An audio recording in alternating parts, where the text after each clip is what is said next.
Grâce à ce tuto vidéo, vous allez apprendre en 6 minutes à faire une pièce avec le logiciel OpenSCAD, puis à l'imprimer en 3D.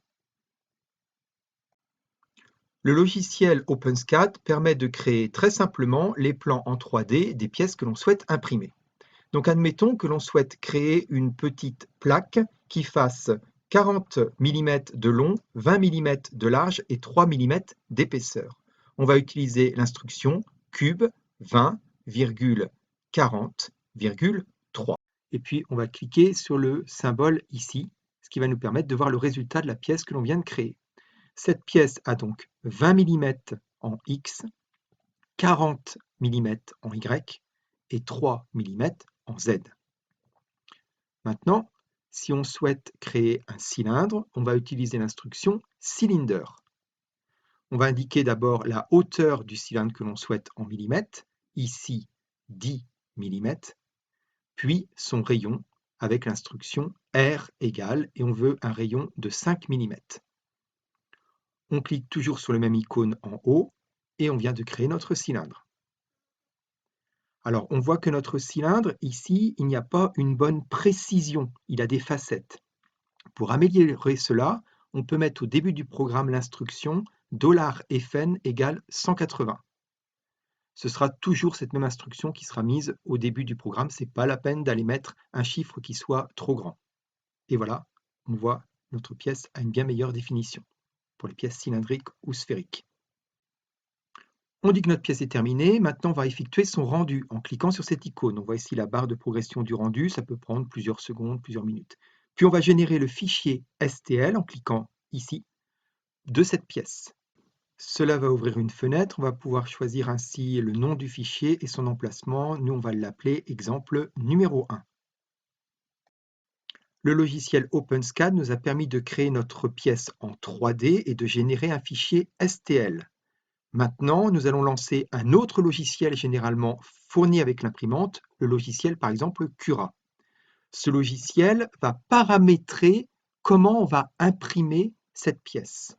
Donc nous, on va utiliser les paramètres par défaut. On va ouvrir notre fichier STL et ce fichier STL va se positionner sur la représentation du plateau de l'imprimante. On peut ainsi mettre plusieurs pièces, par exemple, sur le plateau. Pour communiquer avec mon imprimante, je vais utiliser une petite carte SD. Il y a aussi des systèmes Wi-Fi. Je mets donc la carte SD dans le lecteur de mon ordinateur et avec le logiciel Cura, je vais cliquer sur le bouton Slice. Une fois ce slice terminé, je vais savoir le temps qu'il me faut pour imprimer cette pièce avec les réglages que j'ai pris.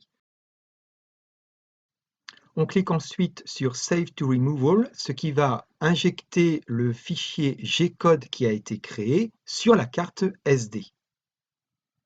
J'éjecte ensuite la carte SD pour pouvoir la retirer de l'ordinateur.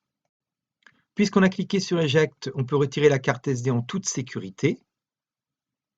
Et c'est cette carte SD qui contient le fichier G-code de ma pièce 3D que je vais mettre dans le lecteur SD de l'imprimante. Parfois, il peut y avoir donc aussi une communication Wi-Fi avec l'imprimante. Et je vais sélectionner le fichier à imprimer sur la carte SD.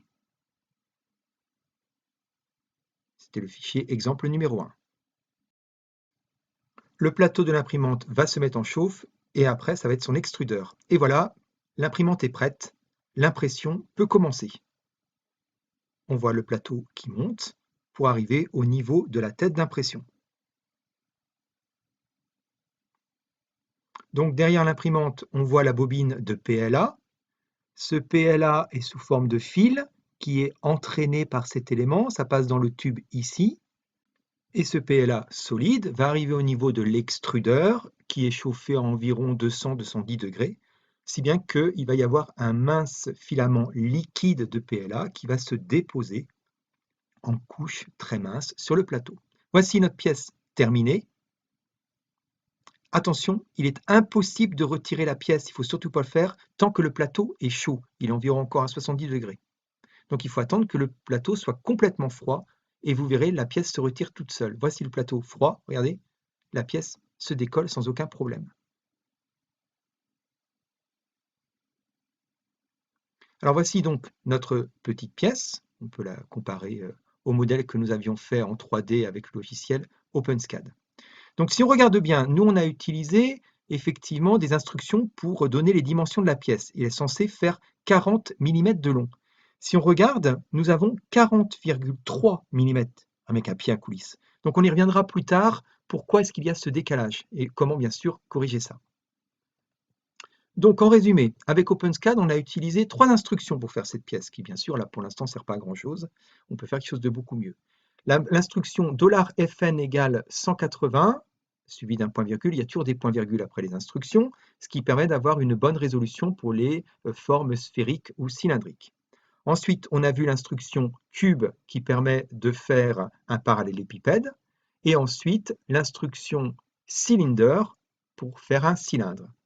Et nous verrons dans la prochaine vidéo qu'il suffit de connaître en fait simplement 2 autres instructions, translate et difference, pour créer des pièces beaucoup plus élaborées, comme par exemple ce porte-tube à essai. Vous allez voir rapidement qu'avec la 3D, le plaisir en fait est de réaliser soi-même les plans des pièces dont on a besoin.